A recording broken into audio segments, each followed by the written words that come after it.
Donald Trump made a lot of hay on the campaign trail by decrying the foreign adventurism of previous administrations. Trump positioned himself as the righteous outsider ready to rein in the executive overreach of his predecessors. None of that began with Barack Obama or George W. Bush, but Americans with short historical memories readily identified illegal and ill-advised wars as a major problem in America, particularly since some of those wars were often carried on without any congressional input. See Obama in Libya, for example.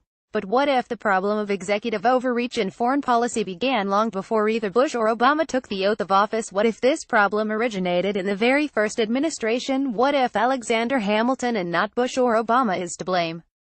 This might seem rich. Hamilton, after all, drafted George Washington's farewell address, a message that implored Americans to avoid problematic permanent alliances with European powers. That would seem to suggest that Hamilton was a non-interventionist. But he wasn't, and he didn't follow his own advice.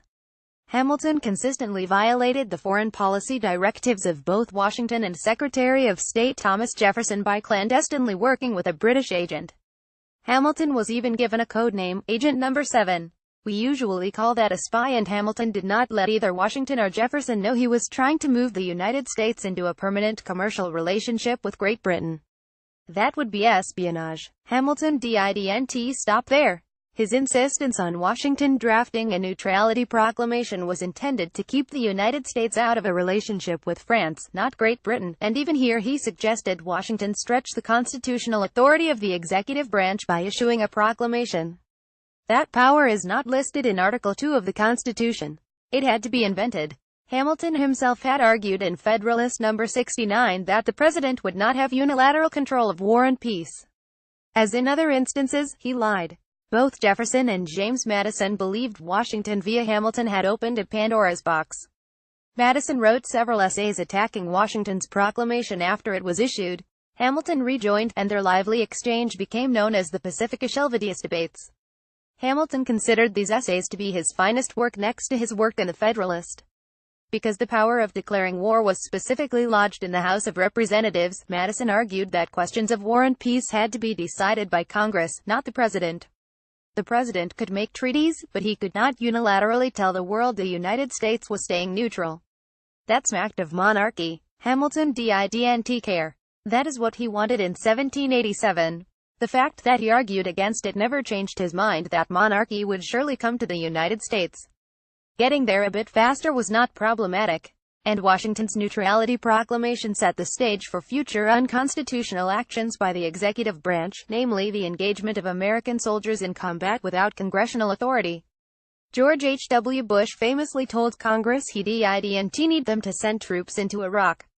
His notification of military action was simply a courtesy call. Theodore Roosevelt instigated an uprising in Colombia to gain access to land for the Panama Canal in 1903. He reasoned that Congress should debate him, not the issue. His Roosevelt corollary to the Monroe Doctrine was another example of unconstitutional executive overreach by a man who loved Hamilton's vision of American everlasting glory. Even Abraham Lincoln's Emancipation Proclamation was considered constitutionally dubious. While no one would question the ultimate outcome of the measure, Lincoln himself simply created the authority to issue the proclamation out of thin air by reasoning that it would best subdue the enemy. Very Hamiltonian of him. Former Supreme Court Justice and ardent abolitionist Benjamin Robbins Curtis complained that the proclamation would set a dangerous precedent for future presidents. He should have been pointing the finger at Hamilton, not Lincoln. Trump's non-Hamiltonian foreign policy declarations while on the campaign trail were one of the reasons Americans enthusiastically supported his candidacy. They are tired of endless wars brought about through deception and unilateral executive action. Americans want energy and activity from their president, but they also expect him, albeit half-heartedly, to follow the Constitution. Hamilton never did, which is why his disease of big, unconstitutional government is the gift that keeps on giving. That plan works well for the political class. They don't have to fight the wars.